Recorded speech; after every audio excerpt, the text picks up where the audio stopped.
7ই মে 2025 সাল। তো এই দিনটার জন্যই তো আমরা অপেক্ষায় ছিলাম, আমরা গোটা দেশ এই দিনের জন্যই অপেক্ষায় ছিলাম।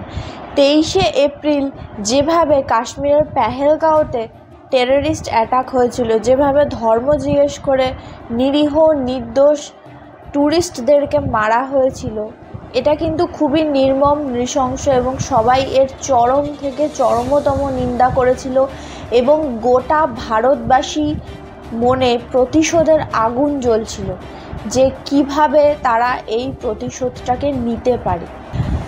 প্রধানমন্ত্রী নরেন্দ্র মোদীজি টেররিস্ট অ্যাটাকের পরে কিন্তু পাকিস্তানকে হুঁশিয়ারিও দিয়েছিলেন, এটা আমরা সবাই জানি। আজ যেরকম বলা সেরকমই কাজ।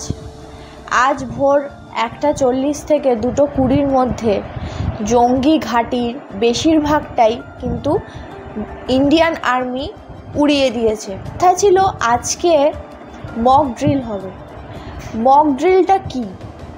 মক ড্রিল হলো কোনো সময় যদি ভারতবর্ষে কোনো যুদ্ধকালীন পরিস্থিতি তৈরি হয়, তাহলে সাধারণ মানুষ কিভাবে নিজেদেরকে সেই যুদ্ধের অবস্থা থেকে নিজেদেরকে কিভাবে রক্ষা করবে, এটাই হলো মক ড্রিল। তো মক ড্রিল হওয়ার কথা ছিল, সাইরেন বাজবে, অনেক কিছুই ছিল। এইভাবে অ্যাকচুয়ালি কিন্তু পাকিস্তানকে বোকা বানানো হয়েছিল। অ্যাকচুয়ালি সাইরেন বাজলো কিন্তু পাকিস্তানে, আর ঠিক মধ্যরাতেই এটা বাজলো। মধ্যরাতে পাকিস্তানে কিন্তু একদম দিনের মতো আলো হয়ে গেল।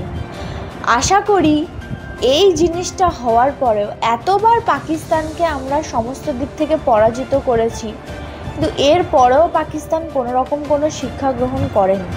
আশা করি এইটার পরে ওরা একটু হলেও বুঝতে পেরেছে যে ভারতের কাছে কতখানি শক্তি। ইন্ডিয়ান আর্মি যে কাজটা করেছে এতটা দক্ষতার সঙ্গে, এতটা সাহসিকতার সঙ্গে, যে পাকিস্তানের জঙ্গি ঘাঁটিগুলোকে উড়িয়ে দিয়ে সমস্ত ভারতবাসীর হয়ে যে প্রতিশোধ নিয়েছে, এটার জন্য a big big big salute two Indian army.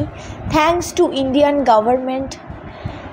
আসলে পাকিস্তান যেভাবে ধর্ম জিজ্ঞেস করে, যেভাবে পাকিস্তানের জঙ্গিরা ধর্ম জিজ্ঞেস করে কাশ্মীরের পেহেলগাঁওতে নিরীহ ট্যুরিস্টদেরকে মেরে ফেলেছিল, আসলে তাদের লক্ষ্য ছিল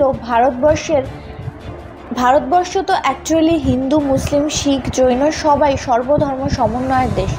এই যে সর্বধর্ম সমন্বয়, এই জিনিসটার মধ্যে ক্ল্যাশ করাতে চেয়েছিল। আজ সত্যি আমরা সবাই বলতে পারি কি আমরা গর্বিত, আমরা ভারতবাসী। Thank you Indian army, thank you Indian government. Jai Hind, Vande Mataram.